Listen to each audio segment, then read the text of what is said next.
చంద్రబాబు రాయలసీమ ద్రోహి మాత్రమే కాదు రైతు ద్రోహి కూడా అని ధ్వజమెత్తారు వైఎస్ఆర్సీపీ ఎమ్మెల్సీ ఇసాక్ భాషా. రైతులకు కష్టం వస్తే మేలు కలిగే పనులు చేయాల్సిన చంద్రబాబు వారికి నష్టం కలిగేలా తెలంగాణ సీఎంతో చీకటి ఒప్పందం కుదుర్చుకొని సీమ ఎత్తిపోతల ప్రాజెక్టు నిలుపుదల చేయటం ఏంటని ఆయన ప్రశ్నించారు.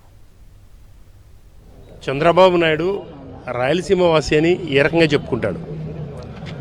రాయలసీమ ద్రోహిగానే ఆయన చేతుల్లో నిలబడిపోతాడు. ఆయన రాయలసీమ ద్రోహి కాదు, రైతులకు కూడా అన్యాయం చేసినటువంటి రైతు ద్రోహి అని కూడా చెప్పక తప్పదు. ఎక్కడైనా సరే రైతుకు కష్టం వస్తే దగ్గర ఉండి పనులు చేయాల్సింది పోయి రైతులను తన ప్రాంతమైనటువంటి రాయలసీమ వాసులకు ద్రోహం చేస్తున్న వ్యక్తి ఈ చంద్రబాబు నాయుడు. క్లియర్గా తన స్వలాభం, తన కడుపు నింపుకోవడం, డబ్బులు తీసుకోవడం, దాచుకోవడం, దోచుకోవడం తప్ప చంద్రబాబు నాయుడు మంచి చేసిన దాఖలాలు ఏ రైతుకు కానీ ఏ వ్యక్తికి కానీ లేవు.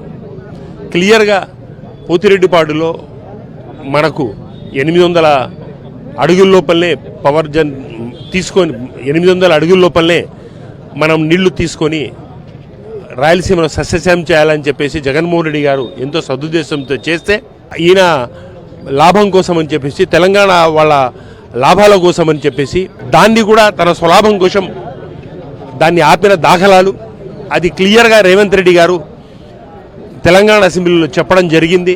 మేము రాయలసీమ వాసులుగా క్లియర్గా మీకు చెప్తా ఉన్నాం, మేము రాయలసీమ లిఫ్ట్ ఇరిగేషన్ స్కీమ్ సాధించేంత వరకు ఖచ్చితంగా ఉంటామని చెప్పేసి మీ ద్వారా తెలుపుకుంటాం. రాయలసీమ ప్రయోజనాలను చంద్రబాబు పణంగా పెట్టారని వైఎస్ఆర్సీపీ నేతలు మండిపడ్డారు. సీమకు ఉపయోగపడేలా వైఎస్ జగన్ చేపట్టిన రాయలసీమ ఎత్తిపోతల ప్రాజెక్టును తెలంగాణ సీఎం రేవంత్ రెడ్డి చెప్పారని, చంద్రబాబు నిలుపుదల చేయటం ఏంటని ప్రశ్నించారు.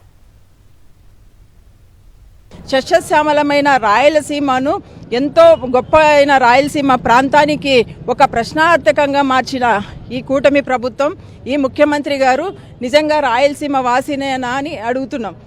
రాజశేఖర రెడ్డి గారు పోతిరెడ్డిపాడుకు తీసుకొచ్చి మంచి కార్యక్రమం చేపట్టారు.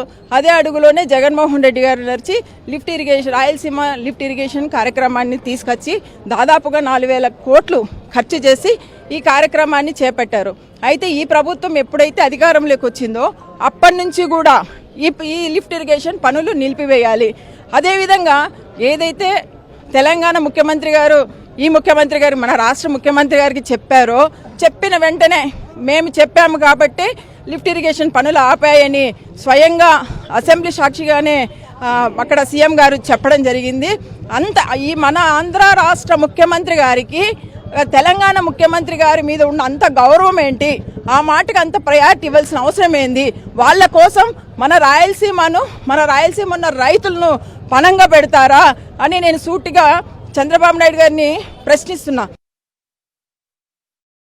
ఏ రాష్ట్ర ముఖ్యమంత్రి అయినా కానీ ఫస్ట్ రాష్ట్ర ప్రయోజనాలను కాపాడుతాడు, నెక్స్ట్ ప్రాంతీయ ప్రాజెక్టులకు ప్రయారిటీ ఇస్తారు. మరి ఇదే తెలంగాణలో చూస్తున్నాం. కేసీఆర్ కానీ రేవంత్ రెడ్డి కానీ వాళ్ళ రాష్ట్ర ప్రయోజనాలను కాపాడే విధంగా మరి అక్కడ పోరాటం చేస్తున్నారు. మరి ఇది మన ఆంధ్రప్రదేశ్ ముఖ్యమంత్రులుగా ఉన్నటువంటి వారు కూడా, ఫర్ ఎగ్జాంపుల్ ఎన్టీ రామారావు గారు ఉన్నారు, ఆయన కూడా రాయలసీమకి ఇవ్వాలా, తెలుగుని ఇవ్వాలా, అందరినివా ఇవ్వాలా, గాలేరు నగలు ఇవ్వాలా అని చేయగానే పేర్లు అయితే పెట్టి ఇవన్నీ ఇవ్వాల్సిన అవసరం ఉంది కరువు పీడితమైన రాయలసీమకు అని చెప్పేసి చెప్పాడు. కొన్ని ఫౌండేషన్స్ కూడా వేశాడు తెలుగంగా, వాటికి కూడా. మరి ఆయన రామారావుది ఏ ఊరు? కృష్ణా జిల్లా. చంద్రబాబు నాయుడు ఏ ఊరు? చిత్తూరు జిల్లా. అంటే రాయలసీమ వాడు. ఒక రాయలసీమ వాసిగా ఉండి రాయలసీమకు అన్యాయం చేస్తూ పబ్లిక్గా రేవంత్ రెడ్డి తెలంగాణ అసెంబ్లీలో చంద్రబాబు నాయుడుతో నేను మాట్లాడి రాయలసీమ లిఫ్ట్ను ఆపేశాను అని చెప్పి ఒక స్టేట్మెంట్ ఇస్తే వీళ్ళు నోరు లేదా? వీళ్ళకని నేను అడుగుతున్నా. తెలుగుదేశం పార్టీకి నోరు లేదా? ఆందోళన చేయాల్సిన అవసరం లేదా?